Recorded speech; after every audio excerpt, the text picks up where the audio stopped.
Fala pessoal, tudo bem? Esse é o primeiro vídeo de uma série sobre redes neurais em um formato mais curto e mais fácil de acompanhar.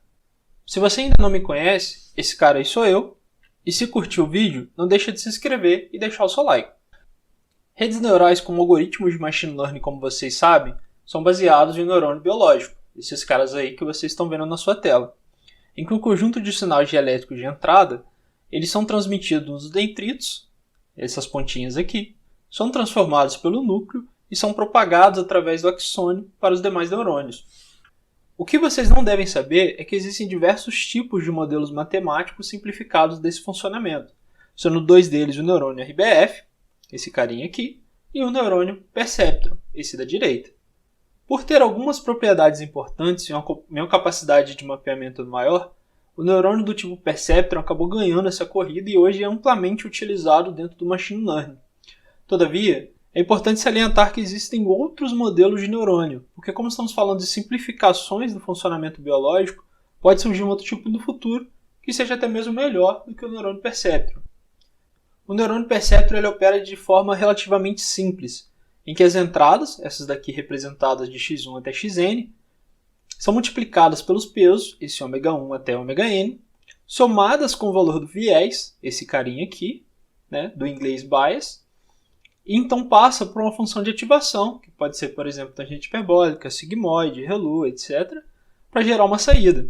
Ou seja, cada neurônio pode ter n entradas, que são transformadas por pesos, e exatamente uma saída com uma função de ativação, geralmente não linear, no meio do caminho. Existem diversos tipos de funções de ativação, como por exemplo a tangente hiperbólica, a função ReLU, a função sigmoide e a função linear, ou chamada de identidade. E elas não são aleatórias, né? Ninguém simplesmente pegou de um dia para o outro e começou a criar funções, mas elas vieram para resolver diferentes problemas. E esses problemas geralmente são relacionados ao aprendizado profundo, Deep Learning, quando você tem muitas camadas e muitos neurônios. Neste momento, nós vamos limitar a função de ativação do tipo tangente hiperbólica. Para a gente entender um pouco mais sobre o neurônio perceptron, vamos considerar o caso mais simples de apenas uma entrada, que é o x1, e aqui eu defini o valor do peso como 5 e o valor do viés como 0,4. Assim, o valor que vai vir da entrada será multiplicado por 5, somado com 0,4, e passará pela função de ativação, tangente hiperbólica, gerando a saída. Eu posso fazer isso para vários valores de entrada. Aqui, por exemplo, x1 igual a 0, que é multiplicado por 5, vai resultar em 0, mas que é somado ao viés 0,4, então passando pela tangente hiperbólica, gerando um valor de 0,37. Perceberam por que ele é chamado de viés? Ele não depende da entrada, então mesmo no caso trivial, x1 igual a 0, ainda temos uma saída diferente de 0, que é 0,37. Podemos repetir esse processo para outros valores, x1 igual a 0,1, que vai resultar em 0,71, ou x1 igual a 0,2, que vai resultar no valor 1. Repara que, com esse valor de peso, 5, e viés 0,4, se eu continuar aumentando a partir de 0,2, o valor da saída da tangente hiperbólica vai continuar em 1. Porque aconteceu aqui o efeito do que chamamos de saturação, que é uma característica da tangente hiperbólica. Então, por exemplo, quando o valor de x ele passa de um determinado limite, no caso aqui 1, né, uma tangente hiperbólica centrada em 1 e menos 1, quando ela passa de 1 para cima ou de menos 1 para baixo, a tangente satura. Então, os valores permanecem em 1 ou permanecem em menos 1, no caso negativo. E é por isso que a gente deve escalar adequadamente os dados de entrada para que eles estejam sempre no range de operação da tangente hiperbólica depois de serem multiplicados pelo peso e pelo viés. Se os seus diferentes dados de entrada possuem escalas muito diferentes uma da outra, a rede vai sofrer muito para definir a escala correta de operação aqui na região ativável da tangente hiperbólica e o seu treinamento muitas das vezes vai estar na região de saturação. Continuando a nossa explicação, a gente precisa gerar alguns dados para que o nosso modelo aprenda. Para isso, eu usarei um polinômio de terceiro grau definido dessa forma. Então, eu tenho 10x² mais 1x² mais 0,5x. O gráfico desse polinômio é desse jeito daqui. Porém, vale lembrar que nós não temos acesso a esse dado diretamente. Essa é o que chamamos de função geradora de dados. É uma função teórica, é uma função perfeita de onde os dados vêm. Porém, no mundo real, nós não temos essa função. Nós temos apenas a amostragem desses dados e amostragens com ruído, né? Então, a gente vai simular esse efeito. Então, eu defini 30 amostras desses dados para o modelo aprender, porém, somei a essas amostras um ruído aleatório. O resultado é esse gráfico aqui, que são 30 amostras aleatórias com um pequeno ruído, e é isso que nós vamos ter acesso ao mundo real. Então, nós não vamos ter acesso àquela função perfeita, mas apenas algumas informações, alguns dados que foram aquisitados daquela função com algum ruído de medição. Para a gente continuar nossa brincadeira, nós vamos então definir um neurônio no Keras, apenas um neurônio aqui, do tipo tangente hiperbólica, e como critério de otimização, nós vamos usar o erro médio quadrático, o famoso mean square de erro. Para quem não sabe, o erro médio quadrático ele tem essa forma. Você faz a diferença entre o valor real e o valor predito, eleva essa diferença ao quadrado e depois tira a média para cada um dos seus pontos do seu dataset. Então, no nosso caso, que nós temos 30, para cada um desses 30 nós vamos fazer a diferença, elevar ao quadrado e depois fazer a média desse resultado. No nosso neurônio, então, vamos forçar o valor do peso e o viés, que está aqui, meu peso de 5 e o meu viés de 0,4.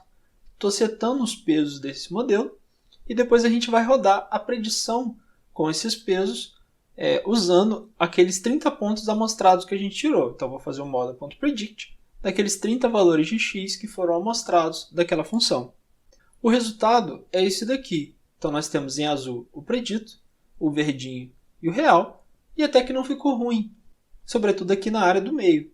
Nos extremos, tanto à esquerda quanto à direita, a gente tem uma grande diferença porque o neurônio está saturado, tanto para cá e tanto para cá, porque os dados eles não estão escalados.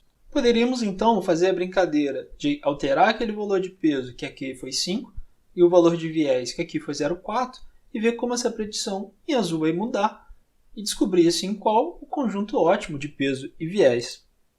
E o resultado então é esse.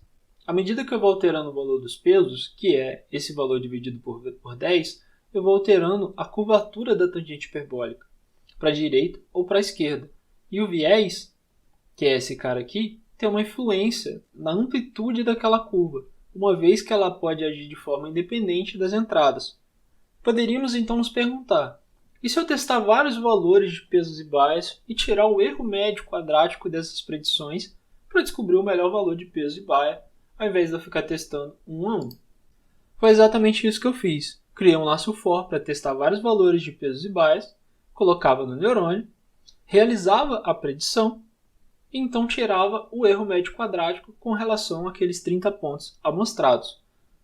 Então resolvi colocar isso num gráfico, entre o valor do peso, o valor do viés e o valor do erro, que ficou desse jeito aqui. O resultado é esse aqui. No eixo X eu tenho o peso, no eixo Y eu tenho o bias, e no eixo Z o valor do erro. E o valor ótimo estaria aproximadamente aqui, com peso aproximadamente 5, e bias menos 0,5. Repare que é uma superfície bastante irregular e plana em algumas áreas, por exemplo, aqui, aqui, aqui ou aqui embaixo. E a próxima pergunta que poderíamos nos fazer então é como essa superfície muda se a gente mudar a métrica do erro, que aqui é o caso do erro médio quadrático.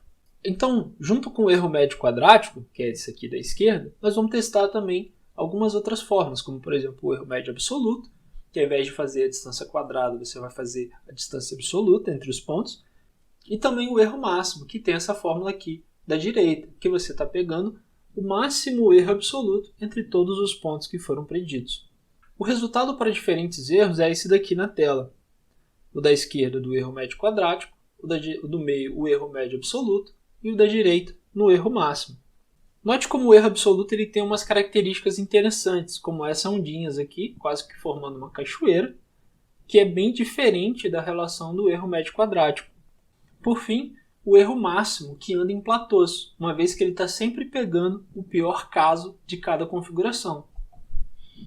Repare também que os valores ótimos das configurações de pesos e bias eles são até próximos uns dos outros, no caso do erro médio, o erro absoluto e o erro máximo, mas que tem umas diferenças entre um e outro, apesar que na figura esses dois caras são realmente muito próximos. Então, quando você estiver treinando o seu modelo, lembre-se disso. Ele vai ser ajustado para minimizar a métrica de erro que você escolher.